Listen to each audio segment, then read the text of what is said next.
Hello students, आज आपण बघणार आहोत इयत्ता 6वी भूगोल पाठ क्रमांक 6 महासागरांचे महत्व या पाठाचा स्वाध्याय.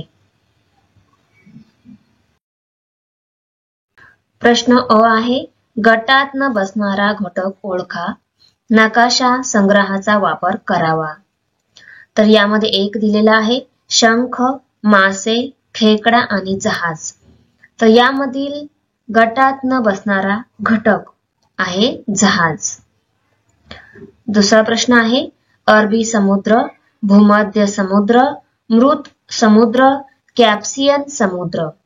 उत्तर आहे मृत समुद्र. तिसरा प्रश्न, श्रीलंका, भारत, नॉर्वे, पेरू. तर यामध्ये गटात न बसणारा पेरू.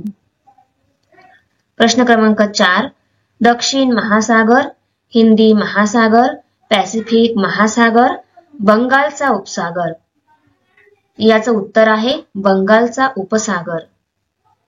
प्रश्न क्रमांक 5, नैसर्गिक वायू, मीठ, सोने, मॅंगनीज. उत्तर आहे नैसर्गिक वायू. प्रश्न ब, प्रश्नांची उत्तरे लिहा. त्यामधील 1 नंबर प्रश्न, महासागरातून मानव कोणकोणत्या गोष्टी मिळवतो? उत्तर, महासागरातून मानव पुढील गोष्टी मिळवतो. 1. लोह, शिसे, पारा, सोडियम, मॅंगनीज, सोने इत्यादी खनिजे. 2 आहे मोती व पोवळे यासारख्या मौल्यवान वस्तू. 3. शंख व शिंपले यांसारख्या शोभेच्या वस्तू. 4. औषधी वनस्पती. 5 आहे कोळंबी, खेकडे, सुरमई, बांगडा, पाल्लेट, मोरी म्हणजे शार्क, रावस व इतर अनेक आहारात खाल्ले जाणारे सागरी जीव. प्रश्न 2, जलमार्गातून वाहतूक करणे किफायतशीर का ठरते?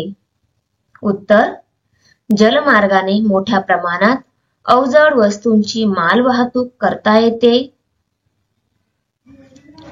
सागरी प्रवाहांना अनुसरून जलवाहतूक केल्याने जहाजांचा वेग नैसर्गिकरित्या वाढून वेळेची व इंधनाची बचत होते, म्हणून जलमार्गाने वाहतूक करणे किफायतशीर ठरते. प्रश्न 3, समुद्र सानिध्य असलेला प्रदेश व खंडांतर्गत प्रदेश यांच्या हवामानात कोणता फरक असतो व का? उत्तर, समुद्र सानिध्य असलेल्या प्रदेशात बाष्पाचे प्रमाण जास्त असते.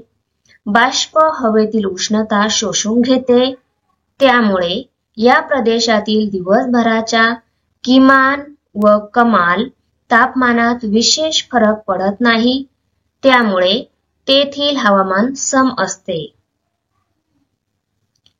2. खंडांतर्गत प्रदेशात बाष्पाचे प्रमाण कमी असते, त्यामुळे या प्रदेशातील दिवसभराच्या किमान व कमाल तापमानात खूप फरक पडतो, त्यामुळे हवामान विषम असते.